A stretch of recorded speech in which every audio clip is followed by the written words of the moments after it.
YouTube, back at you again with another video. In this video, pretty straightforward. We're just gonna talk tires.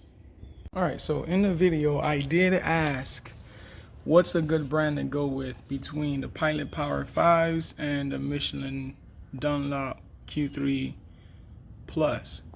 Someone after I made the purchase mentioned, a couple of people actually mentioned the S22 tires, but I've already made the purchase.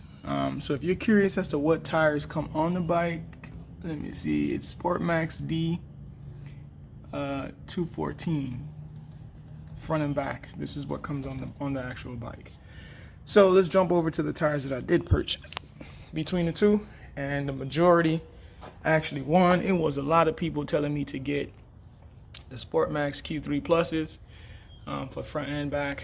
The only reason why I'm changing both tires is because I'm changing the type of tire for the front and the back.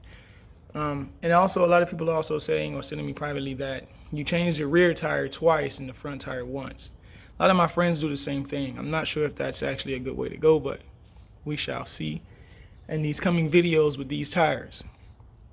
So a lot of you might be wondering, how many miles do I have on these tires? And if you really look at it, the middle part is pretty worn. It's worn almost down to where it's completely smooth. So if I'm not mistaken, I think I'm right at about 9,000 miles. I don't ride, I ride aggressive, let me say, when cornering, but I don't ride aggressive on the straights, or this bike is just not powerful enough to wear down these tires fast. So let's see how the Q3 Pluses do on this bike, and then if these tires are better than as far as longevity of the life of the tires than these are, then I'll keep maintaining these tires. If these tires are longevity wise better, then I'll go with these tires. But I want an overall sport and touring tire, if you will. Now, there's a lot of good reviews on Revzilla, which I think is pretty cool. If they're tasteful and respectful, I'm gonna give you guys a small montage as I take off these tires. Real quick, before I take these wheels off, someone asked me, hey man, can you do a quick video on what the exhaust sounds like at all gears?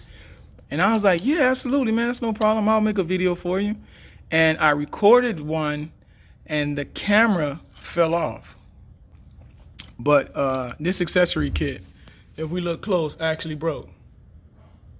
I think at the time I was doing pretty slow speeds and it came off. I don't like that. So I have to figure out another way to get some recordings for the exhaust.